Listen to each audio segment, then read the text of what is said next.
Hello everyone, it's time to have a look at how you can make a healthy budget meal according to Kassa. Kassa is a Dutch program which delves into current consumer topics and issues, from the increase of energy bills to consumer rights. Because of inflation and higher prices overall, it has become more difficult to eat on a healthy budget. Because of the aching pain in my shoulder, I have decided to sit during this video. Before we begin, a couple of disclaimers. 1. My response is based on the meal they present.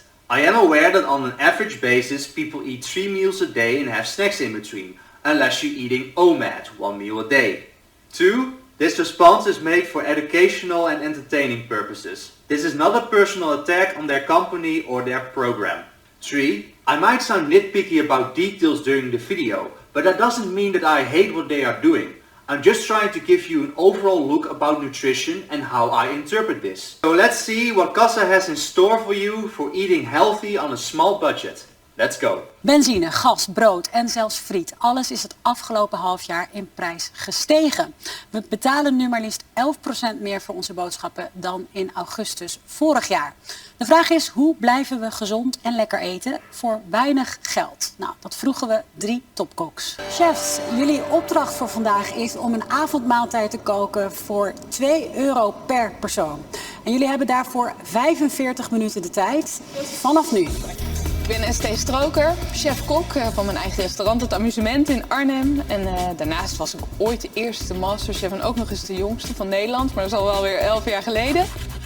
Ik maak vandaag gepofte prei met een aardappelrusty, puree van erwtjes en sardientjes uit blik. Gepofte prei in de hoofdrol. Klein klontje boter komt er voor het budget vanaf. En de oer-Hollandse pieper, dat vond ik wel bij me. Butter? Like, no offense to her. I mean, I've been a cook myself before and I definitely know how tasteful butter is.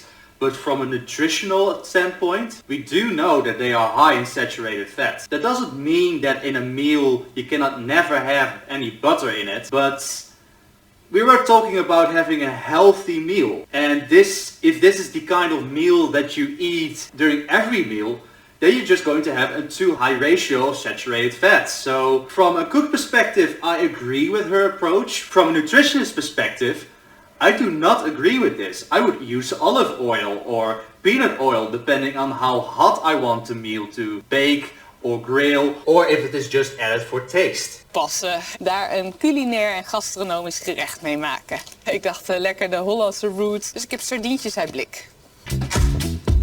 Ik ben Judith Seijers, ik ben kok, columnist van Trouw en levensgenieter. Het is een heel lekker kruidig gerechtje.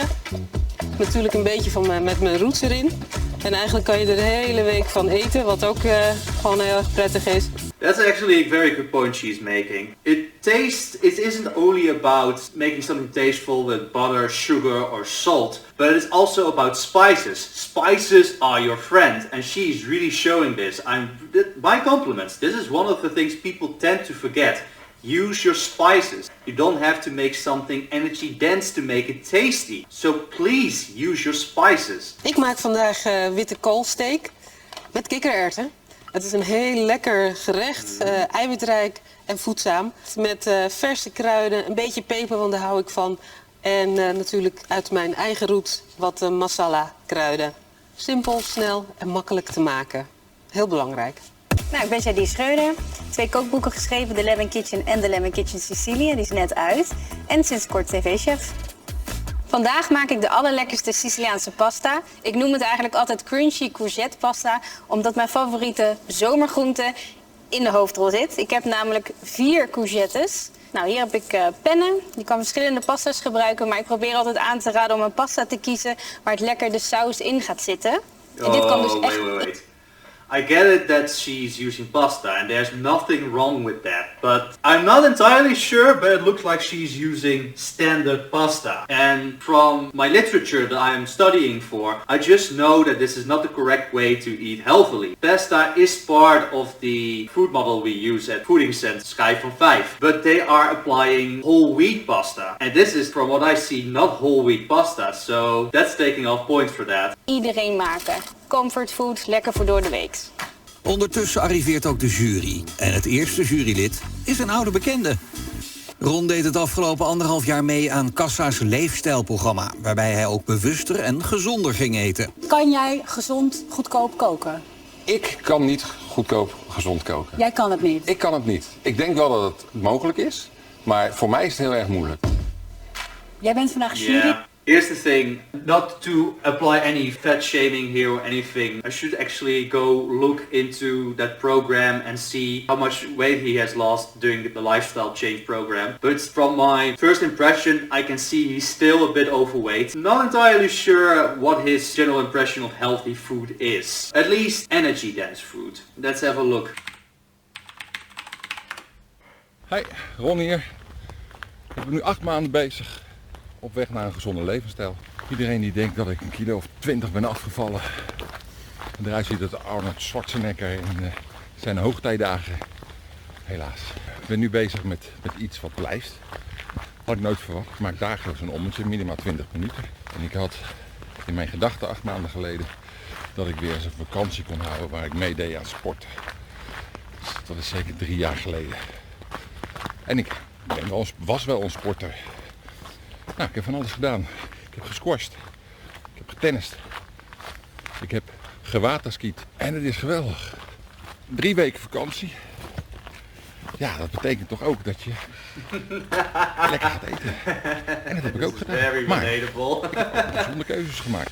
Al met al toch wel iets aangekomen in die 3 weken dat ik op vakantie ben geweest. Maar dat hoort er dan ook weer bij, denk ik. En dan gaan we weer terug naar die normale stijl. En dan gaan we weer door. This is someone who has the intention to lose weight, but he still has a way to go. This is like one of the pitfalls where you go on vacation or have vacation from work. You want to indulge yourself, you want to treat yourself, spoil yourself. And it's always a matter of a kind of restriction to lower your energy intake, lower your calories and get to that level. Be more active, you get it. It looks like he's on the right track, but as he mentioned himself, he has a hard time eating low calorie density foods. Jij bent vandaag jurylid. Ja. Waar ga je op letten tijdens het proeven? Waar ik heel erg nieuwsgierig naar ben, is de smaak. Hoe wordt het op smaak gebracht? I get it that he's saying that it has to be tasteful, but that's the part of the problem. Lots of high energy dense foods are very tasty because of the high energy, because of the fat, because of the sugar. And I get that he's saying that it has to taste good because it would not motivate him to eat the food on a regular basis. But that's the same like saying I'm only going to eat it if it's candy or if it's a hamburger or if it's a very tasty food. You have to make a bit of leeway to get to a healthy level, and one of those things is to make things that are low calorie, not tasteful on their own, make them tasty. I could just make it look like it's something healthy, put it in front of it, pour a lot of butter or oil on it, and he would be satisfied. I get it, but that's not the right attitude to this. Welke groenten er worden gebruikt Is dat niet een beetje een open deur om nieuwsgierig te zijn naar smaak als je gaat proeven? Nee, volgens mij is dat niet hetzelfde. Want als je bij kruiden gaat kijken, de kruiden zijn hartstikke duur.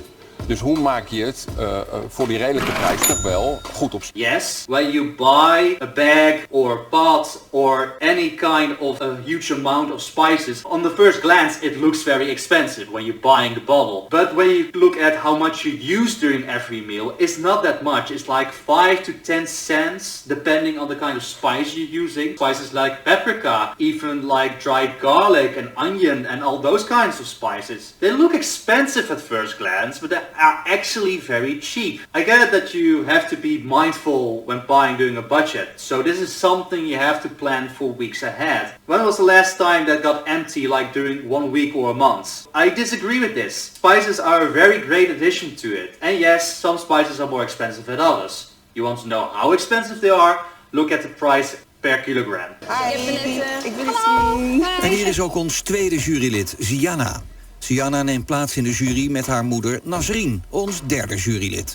Nasrin zit sinds 2 jaar in de schuldhulpverlening. Je hebt 4 kinderen en weinig te besteden. Hoe zorg je dat je toch een lekkere maaltijd op tafel zet? Dus wanneer wij bij de voedselbank zijn geweest, is het altijd even kijken wat we gaan doen. Dus we gaan ook gewoon wokken ermee eigenlijk. Dus we stoppen van alles erin, wat er maar komt. Af en toe een beetje kruiden hier en kruiden daar. Wat we ook thuis hebben. En we zien wel hoe het proeft. Ja? Ja, elke avond is het weer wat anders. Verschillende specerijen, iets nieuws. We doen het gewoon met wat we hebben eigenlijk in huis. Daar maakt zij iets magisch van. Waar gaan jullie op letten vandaag als jurylid? Jij hoopt verrast te worden. Ik hoop verrast te worden, ja, zeker wel, zeker wel.